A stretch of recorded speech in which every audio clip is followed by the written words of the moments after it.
Let's jump right in. Today, we're putting one of America's absolute biggest investing debates to the test: rental property versus index funds.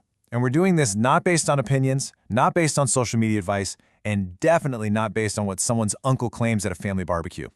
We're going to follow two fictional investors over the next 20 years and see what actually happens when real numbers meet real life. Welcome to this explainer. So imagine this. You've got two friends, they're both 30 years old, they live in the exact same city, they earn the exact same salary, and they both have exactly $50,000 saved up. Now jump 20 years later, one of them owns a valuable rental property that's generating income. The other, well, he's built a massive investment portfolio without ever dealing with a single tenant, a repair bill, or a mortgage. So the big question is, who actually ends up wealthier? And honestly, maybe even more importantly, who had the better life along the way? Because, wealth isn't just about that final number sitting in a bank account. It's really about the quality of life you get to experience while those investments are growing. Let's set the stage here to make sure we've got a completely fair comparison. We've got Jake and Marcus. As we said, both 30 years old, same city, same salary, and that exact same starting point of $50,000 in the bank. They are perfectly tied right at the starting line. Path A, the visible wealth. Meet Jake. Jake is ambitious, and he is absolutely convinced that real estate is the fastest path to wealth. So, he takes his $50,000 and uses it as a 20% down payment on a $250,000 rental property. The bank, of course, finances the rest. Think about what just happened there. Jake now controls a $250,000 asset with only $50,000 of his own money. That right there is the power of leverage. And honestly, out of the gate, it feels pretty incredible. I mean, he owns a real house, he has real tenants, and every single month, rent money shows up in his account. You can see it, you can touch it, you can literally drive by it. It's very tangible. Path B, the invisible wealth.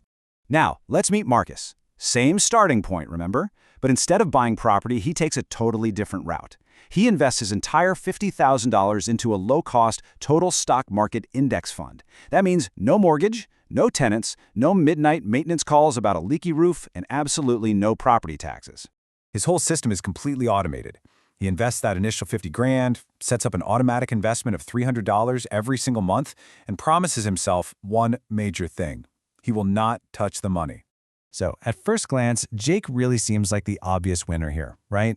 He has a house, he has leverage, he has monthly rental income. Marcus, well, he just has a brokerage account and a confirmation email. Not exactly exciting stuff. When friends ask Jake about investing, man, he has stories to tell. When they ask Marcus, his answer is simple: index funds. And the conversation usually just ends right there. But here's the thing. Investing isn't about looking successful. It's about becoming successful. And that's exactly where this story gets really interesting. The monthly math. Let's check out those first few years. Let's fast forward a bit and look at Jake's math. His rental property is bringing in $1,800 per month in rent. His mortgage payment is roughly $1,330. So, on paper, that looks like about $470 per month in pure profit. Jake feels like an absolute genius. Every single rent payment reinforces his belief that real estate was, without a doubt, the right choice. Meanwhile, Marcus just watches his portfolio grow quietly in the background. Year 1, his account rises. Year 2, it grows again. There are no dramatic moments here. No rent checks, no tenants, no exciting stories at dinner parties. Just steady growth. It's nothing spectacular, nothing viral, just boring consistency. And honestly, that is exactly why most people completely underestimate it. Because the early stages of real wealth building, they rarely look impressive to anyone else. But here is what so many new investors fail to understand. The investment that feels exciting isn't always the investment that performs best over time. And the investment that feels boring, well, it definitely isn't always the one you should ignore. The hidden reality. What comes next?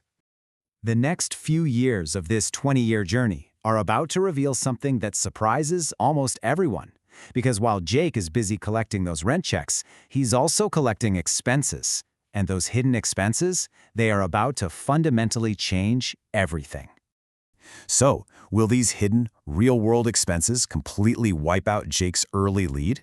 Or will the sheer power of his leverage keep him ahead of Marcus's boring consistency? The true final numbers over a 20-year span might completely change how you view investing. What do you think is going to happen?